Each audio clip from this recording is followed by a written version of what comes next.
आज आपण cut crease eyes कशाला म्हणतात ते आपण बघूया. ते कट क्रीज आईज साठी हा क्रीज लाईनचा ब्रश आहे. कुठलाही एखादा डार्क कलर म्हणजे ब्राऊन कलर असेल, जांभळा कलर असेल, कुठलाही एखादा brown colour type dark colour घ्यायचा आणि इनर कॉर्नर पासून आउटर कॉर्नर पर्यंत असा हाफ चंद्रासारखा त्याचा जे सॉकेट आहे त्या ह्याचा त्याचं करून घ्यायचं. इकडे सुद्धा तेच करतोय मी सेम. हे बघा, इनर कॉर्नर पासून आउटर कॉर्नर पण व्यवस्थित मारून घ्यायचं. पुन्हा आयशॅडो मर्जिंगच्या ब्रशने त्याला स्मूथ करायचं. तर हार्श लाईन आहे ना, त्याला स्मूथ करायचं. गोल गोल गोल सर्कल फिरवून त्याला असं स्मूथ करून घ्यायचं. इकडे सुद्धा बघा तसं स्मूथ करून घ्यायचं. आणि यानंतर कुठलाही एखादा ऑरेंज कलर असेल, लाल कलर असेल, थोडासा घ्यायचा, असं झटकायचं आणि पुन्हा त्याला चिटकून वरच्या बाजूला असं स्मर्ज करायचं. तेही गोल गोल सर्कल सर्कल सर्कल सर्कल असं करत राहायचं. म्हणजे स्मूथनेस होईल. Inner corner to outer corner असं गोल गोल गोल गोल करत राहायचं. Outer corner to inner corner.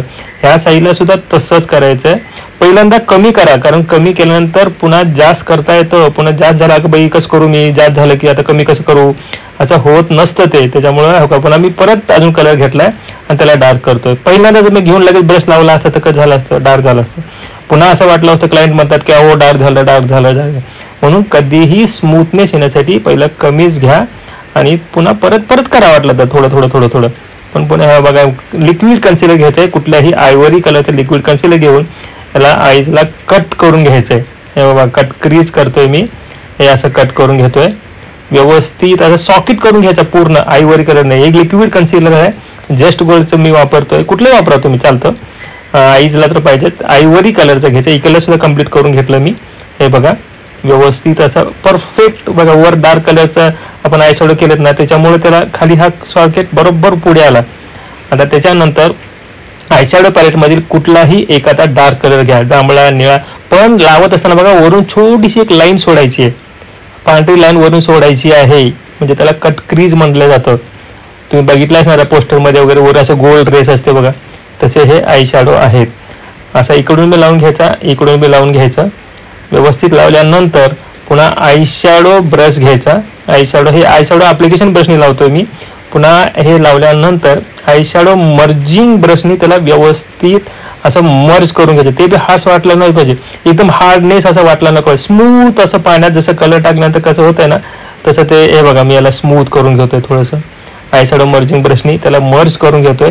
आणि आता बाकीच्या उरलेल्या भागामध्ये मी पिंक कलरचे आयशॅडो करतोय. पिंक कलरचे आयशॅडो मी लावणार आहे.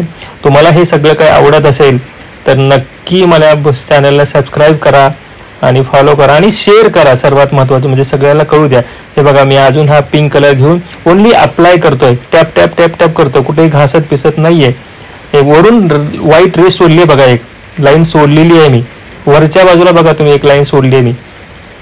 बघत असाल तुम्ही कोणत्या पोस्टरमध्ये वगैरे वरून गोल लाईन मारता, तुम्ही पुन्हा आयशॅडो केलं तर मारायचा प्रयत्न करता, पण ती पद्धत नाहीये. ही पद्धत आहे, वरून लाईन सोडायची आणि पुन्हा आयलाइनर लावू शकता त्या ठिकाणी. पुन्हा हे बघा, आयशॅडो मर्जिंगचा हा ब्रश घेतला मी आणि त्या दोघाला मिक्स करून थोडंसं स्मूथ केलं. स्मूथ केल्यानंतर एक ग्लिटर घेतोय मी. ग्लिटर स्मूथ असे ग्लिटर घेऊन या उरलेल्या भागामध्ये मी ग्लिटर लावतोय. ग्लिटर लावल्यानंतर त्याचा लुकच फार वेगळा होतो. यानंतर मी लायनर, PSCचा लायनर आहे, PSCचा लायनर मी लावून घेतोय. हे कटक्रीज असल्यामुळे थोडेसे वीक मी मोठी करतोय, बाहेर वीक करणार आहे. आणि हे लायनरसाठी सुद्धा किती सोपी पद्धत आहे. मी लायनरची सुद्धा व्हिडिओ करणार आहे. फक्त तुम्ही सबस्क्राईब करायला पाहिजे, तुम्ही शेअर करायला पाहिजे, तर मला ते तुम्हाला आवडते म्हणून तुम्ही कमेंट्स केलं पाहिजे, तर मी नवीन नवीन व्हिडिओ टाकेन ना. तुम्ही लिहा मला काय व्हिडिओ पाहिजेत, आम्ही नक्की तुम्हाला करू. तुम्हाला डिटेल मराठीमध्ये मी शिकवेन. फक्त तुम्ही मला कमेंट्स करा. बघा किती छान झालं.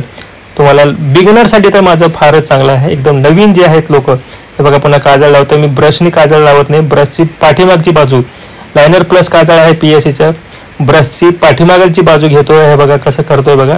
फार सुंदर टेक्निक आहे. तुम्ही आता घरी गेल्यानंतर किंवा आता लगेच असे व्हिडिओ बघितल्यानंतर लावून बघा. ब्रशच्या पाठीमागणी फक्त वॉटर लाईनला सटकून सटकतो ब्रश आणि व्यवस्थित लागतं. तुम्ही पेन्सिलने सुद्धा लावू शकता, असं काही नाही. पण मी हे जेल लावतोय. जेल लायनर काजळ आहे आणि हे फक्त वॉटर लाईनला लावून घेतोय. फार सुंदर असं वॉटर लाईनला काजळ बसतं.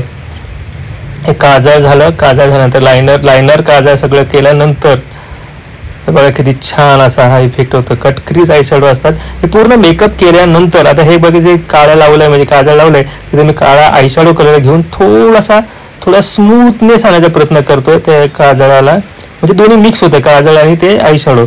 थोडंसं हे करून घ्या बघा आता स्मूथनेस आला. हे फक्त असा ड्रेस मेकअप हेअरस्टाईल केल्यानंतर हे आय शॅडो उठून दिसतात. आता जरी जास्त वाटत असले तरी हे तुम्हाला व्यवस्थित वाटतात. तुम्हाला आवडलं असेल तर नक्की सबस्क्राईब करा. बेल बटनला तुम्ही दाबा म्हणजे तुम्हाला नोटिफिकेशन येत राहील मी व्हिडिओ टाकल्या. आता मी दररोज तुम्हाला शिकवायचा प्रयत्न करणार आहे. दररोज तुम्हाला व्हिडिओ टाकणार आहे. माझे इंस्टाग्राम चॅनल आहे सूर्या नेत्रा मेकअप. बघा किती सुंदर असे आय शॅडो झालेले आहेत. तर बघा पुन्हा वरच्या बाजूला आयब्रो हायलायटर लावतोय मी. आयब्रो हायलायटर लावून घेतल्यानंतर डोळ्याची फार मजा येते. पूर्ण मेकअप केल्यानंतर हे डोळे फार छान वाटतात. अजून मस्कारा लावला नाही, आयलॅशेस लावले नाही. हे बघा मला सबस्क्राईब करा आणि माझ्या चॅनलला शेअर करा प्रत्येकाने. तुम्हाला फक्त एक बटन दाबायचं आहे हो सबस्क्राईबचं आणि शेअर करायचं बस. धन्यवाद. आपण भेटूयात पुढल्या स्मोकी आईज ह्याच्यामध्ये.